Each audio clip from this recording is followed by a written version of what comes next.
Boxingego here. If you like this video, make sure you hit the like button and also subscribe to the channel and hit the bell icon on the top of your screen to get notified when the latest new content drops. Dillian Whyte and Eddie Hern get into it verbally. Stay tuned. What up, fight world? It's your boy Ego, and I'm back with some more boxing. Make sure you smash the like button. Also subscribe to the channel for the latest and greatest in boxing. If you want to become part of the gang notification game, please hit the bell icon. Shout out to the super chat channel donations, the Venmo donations, and the Patreon family. We working. Now, I watched the interview. It was initially a Dillian Whyte interview. Eddie Hern was like in the background, and then he came and like joined the interview. And fast forward to maybe the 23-minute mark. It's a longer interview, but fast forward to it if you want to get to more of the stuff. 23-minute, 25 mark, start scrubbing through there. And it was gold. It was some real good stuff. Dillian Whyte and Eddie Hern basically got into it. I want to paraphrase again. If you want to hear it verbatim, you want to witness it and see facial expressions and mannerisms, and like I said, everything verbatim, go watch the video. This is what I gather from it. He was talking about, you know, the Joshua fight and why it didn't happen, things of that sort. Dillian Whyte, his career. And things kind of took a turn for the worse because Dillian Whyte, in my opinion, started exposing some of the underlying issues for why he didn't get the Joshua fight.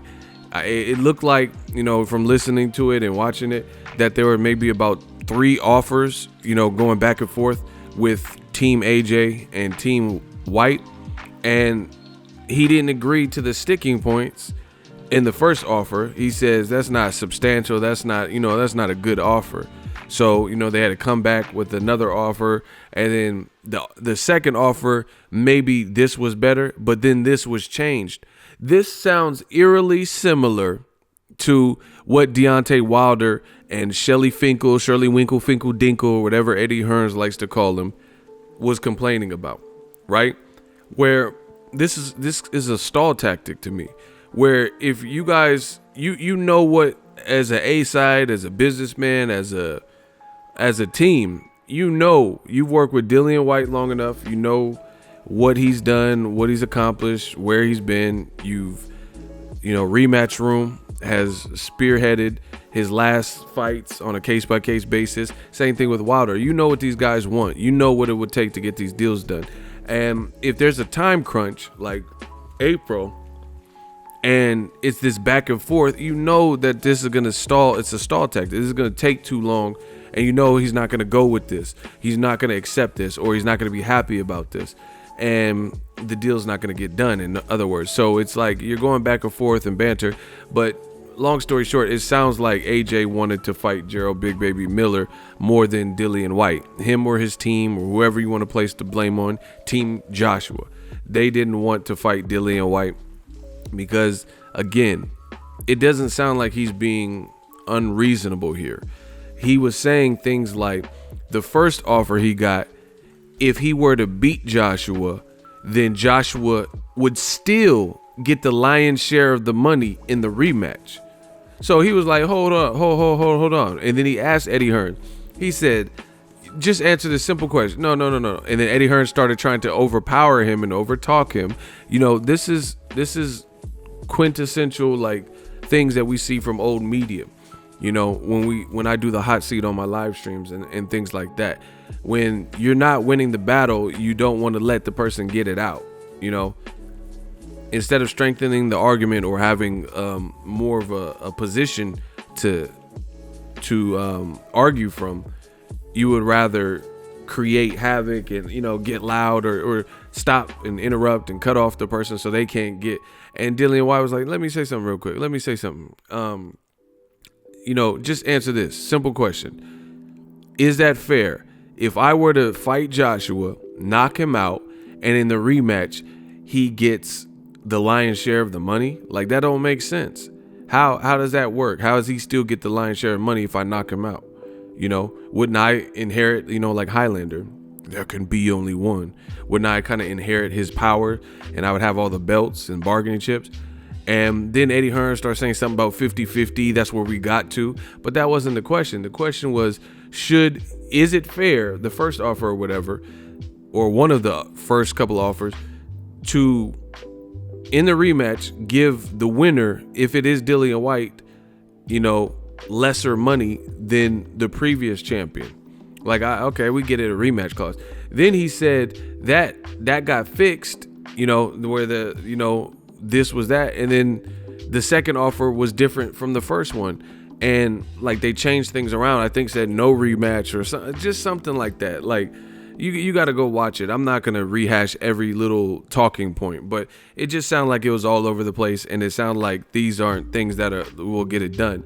Like, okay, the first offer was unfair. Then you come back with a second offer that might have fixed what was wrong in the first offer, but then you created another issue by removing the option to rematch. So if I lose, I just lose, you know what I'm saying, or whatever. And this sounds eerily similar to the Deontay Wilder story. What he was saying, getting offered 12.5, then they come back with the 50 million. You don't accept that because you don't want to fight outside of the UK because you owe it to UK fans, and you don't want to trust the UK the USA judges and refs. But now it looks like all signs are a go for Gerald Big Baby Miller, a Brooklyn-born fighter, to fight in New York. You're willing to do that. Now you don't care about refs. Now you don't care about judges. Now you don't care about appeasing the UK fans and doing it for them. Putting up all your titles. Gerald Miller, he's still a threat. He's a 317-pound man. Whether you feel he's the same threat as Wilder or not, that remains to be seen.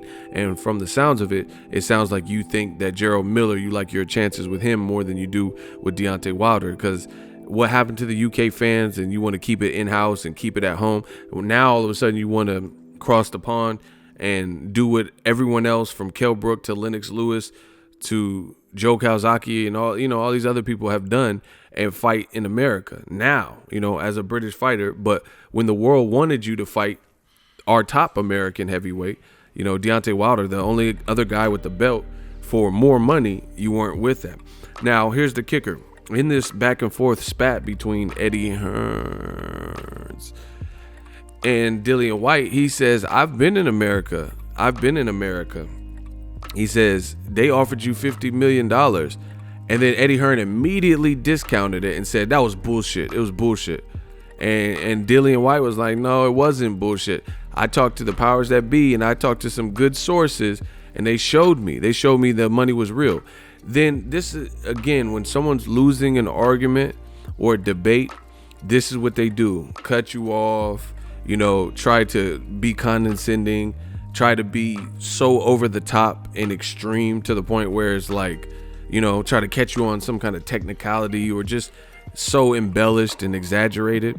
This is what Eddie Hern said. So after Dillian Whyte says, no, the 50 million was quite real. I seen it. I've been in America. I did my rounds and met with some people, rubbed elbows or shoulders, and the money, I believe it to be real based on my source. Eddie Hern says bullshit. And he's like, nah, I seen it from a source. Just like what Frank Warren said about seeing the 50 million and knowing the money is real, and other people, right? Then Eddie Hern said, so you seen $50 million piled up. And then Dillian Whyte was like, no, come on, man. Like, it wasn't $50 million in a pile. Like, they just let me into this secret vault and it was just a pile of money. Like, that's, come on, man. Like, that's very extreme. So, and all in all, you guys watch it and interpret it whatever way you want to interpret it. But I seen what I need to see.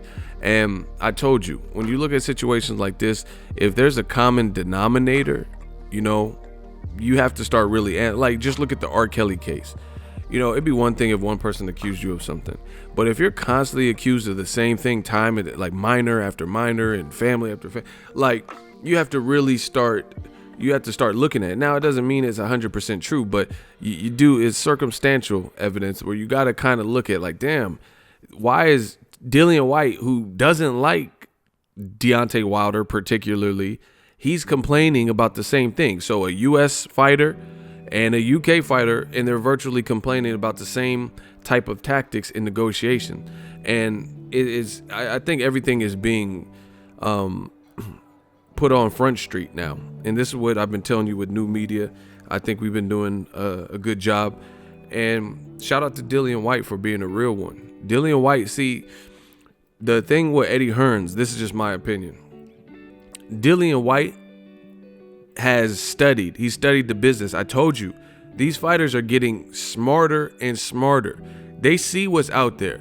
You think these fighters are stupid because they get punched in the face, and it's a profession where you almost, the way these business guys in suits and ties look at it, they're like, oh, look at these brutes, these savages, because that's what you have to be in order to fight. You have to be a savage, from the journeyman on. You have to be some level of savage, because a lot of guys that, who could say they get punched in the face for a living outside of a fighter?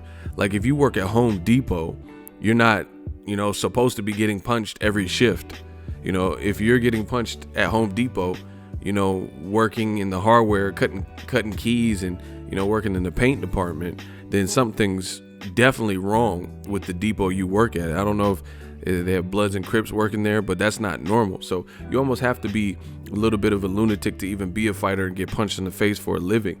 And the thing is, for so long, these promoters and whoever, teams, advisors, management companies, and whatever, they robbed these fighters, the Don Kings of the world and others. And it was all about them. It was all about how much money, and the fighters are taking and inflicting the damage. Meanwhile, they get and grow. They, their business grows. And then when they're treated like cattle, when they're no longer like useful, that you discard them. And then worry about the next up and coming, rising star.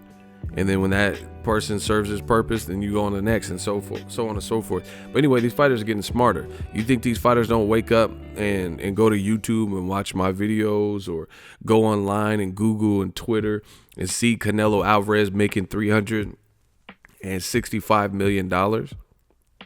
They're like, damn, 11 fights. He getting almost, half a billy.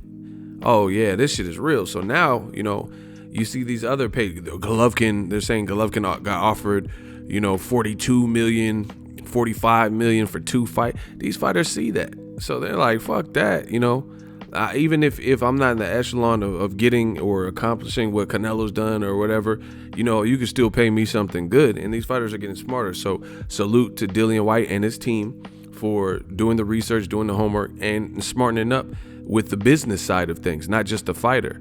And I think the problem here lies with Eddie Hearns is you had Dillian Whyte, and I don't know, I really like what Dillian Whyte's been doing, especially lately.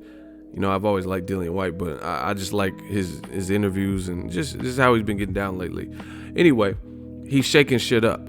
Eddie Hearns used Dillian Whyte as a guard dog, as a junkyard dog, thinking like, oh, okay, I got this cash cow and Anthony Joshua, and we got to protect that at all costs. So I'm going to have Dillian Whyte, who's a good fighter. I'm going to have him, and anyone who gets close to the Joshua throne, the cash cow, this is going to be my henchman. It's just like, before you get to Shredder, you got to go through Bebop and Rocksteady. Before you get them, in the Ninja Turtles, you had to go through the Foot Clan. So Dillian Whyte was like a level boss, a Bebop and Rocksteady, a henchman that you had to get to before you could get to, Krang and Shredder and shit. What is it, Shredder? We must get the turtles before the portal. Oh. Sorry about that. So the thing is, he used, Dillian Whyte as a, protection, Secret Service or whatever against Joshua. But now Dillian Whyte, he wants Joshua too. He wants the big paychecks. He's not just trying to sit back and watch, Joshua get whatever he's getting per fight, and he's going through all these like monkey drills and fire hoops and shit, and not get what he's worth. So that's why I think it's creating a dissonance. Now you're seeing Dillian Whyte's like, wait a minute. I did all this stuff for you. I've been fighting on pay-per-view. We've been selling out whatever arena, 20,000 people or whatever, and now it's time for me to fight Joshua, and you still trying to like lowball me, and I think that was a reality check for him. He's seen that like Joshua is still, from a business perspective, the cash cow, that everything has to go his way, and we're not going to do you any favors because he's more valuable to us to rematch room than you are. And, you know, he started expanding, exploring his options, seeing what was good across the pond. And I'm sure he got some game from the people in the meetings. And he said in this interview, I called him, I said, I'm not going anywhere, sweetheart. But, you know, I'm not just taking any deal. Like, we got to make this right. So he said he's looking to come back. They mentioned Dominic Brazil, Luis Ortiz, or Povetkin as possible opponents. But, you know, Dillian Whyte, he's getting at that level where he's getting smarter, and he's seeing what's out there and what's available and what people can do. He even said in this interview, he's like, oh, Eddie doesn't want to give me none of that DAZN money. He said something like that. Like, you got all this DAZN money. Like, what's good? You got to break bread. You talking about Joshua gets the lion's share in the rematch. What is that? You know, but it looked like it made Eddie Hern real uncomfortable, you know. Real uncomfortable. And the other thing is, like, Eddie Hern, this is a fighter, a big heavyweight fighter, so it's not like you can you know, you can't take it there with that fight. You know, it's like Don King and Mike Tyson. Like, Don King ain't gonna really talk too much shit to Mike Tyson. You get what I'm saying? So you're just sitting there having to talk back and forth. You know, you're not gonna escalate it to a point of physicalities. So, you know, I really respect Dillian Whyte for getting up on his business game. Make sure you guys watch the interview, but it was very telling, and it more so proves what I've been saying on the channel and new media. You know, the message we put, it's like these roadblocks. Clearly, as time goes on, we keep seeing more and more they are being set up by Team Joshua, because Team Joshua, it appears, has other things in mind and other opponents that they wish to fight for whatever reason, as opposed to these other guys. You know, how is it that Dillian Whyte has a great 2018?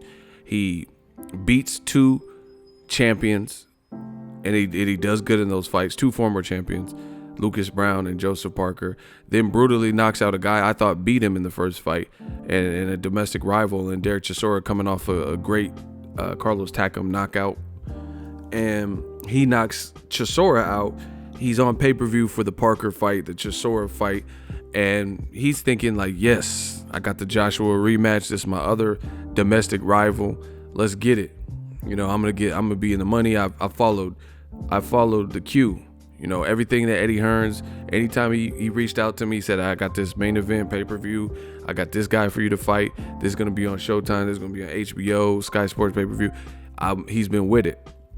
So he thinks he's about to get rewarded, and then he has to deal with all these obstacles with negotiations and, you know, things that aren't even fair towards him. Everyone gets it. Joshua, he's the A side, but that doesn't mean everyone else suffers and gets peanuts and, you know, gets the short end of the stick in a major way because this guy's the A side. How is it Canelo? You know, Danny Jacobs is my guy. Shout out to him. Like, on a personal level, I know Danny Jacobs, great guy, covered his career. But the world knows that Canelo is the A side over Daniel Jacobs. Obviously, Daniel Jacobs is satisfied with the offer, because even when Jacobs was negotiating with Triple G, they were trying to go with the WBA 75% split, and Jacobs wasn't okay with that because he thought the fight was worth more and he was worth more, right? So Jacobs is not just going to accept whatever's put on the table when he's already touched and tasted M's before, right? So how is it that Canelo, who's definitely, they keep saying that AJ is the biggest star in boxing. I think it's Canelo. You know, Max Kellerman says it and on First Take, and then Eddie Hern said it in this very interview. To me, it's Canelo. Canelo's clearly the biggest star outside of Floyd Mayweather, who's not really an active fighter, right? And, you know, Canelo, him and his team somehow, some way can throw out enough money and enough of the right terms where Jacob accepts. But when it comes to Dillian Whyte and Deontay Wilder and Tyson Fury, none of these fights come about. Luis Ortiz was called out by AJ, but there was like really no offer or follow through that I've heard about, you know, making that fight.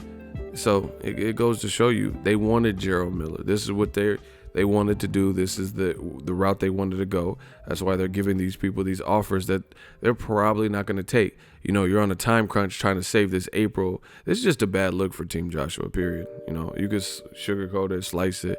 You know, April 13th, they said Joshua's coming home. Joshua fights at home. We're doing it for the UK. Yeah. But now they don't even have a fight big enough for Wembley. So they're not even attempting. You have to ask yourself, why are they not even attempting to bring Gerald Miller to Wembley to save that April 13th date?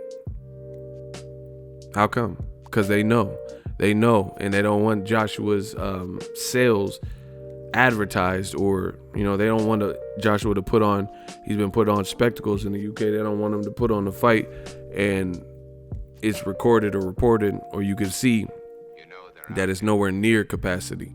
Because that wouldn't be a good look, since his claim to fame is, hey, I got all the belts except for one, and I'm the A side and stuff. So that wouldn't support his A sideness if you don't sell out Wembley or come close. And they didn't even sell out with Povetkin.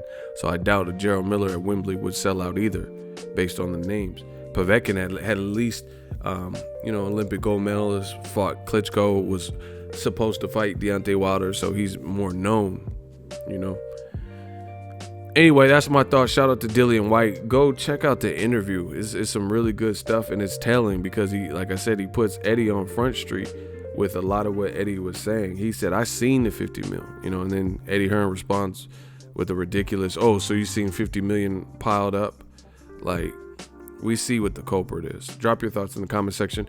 Make sure you smash the like button as always. Hate, comment, and subscribe. Till next video is Ego signing off. So if you enjoyed this video and want more content like this on the channel, you can show your appreciation by going to the PayPal donate button or the YouTube support button. And you can donate any amount that you feel is equivalent to the value of this video. Much more to come. Thank you guys for your support. Boxingego, the future of boxing.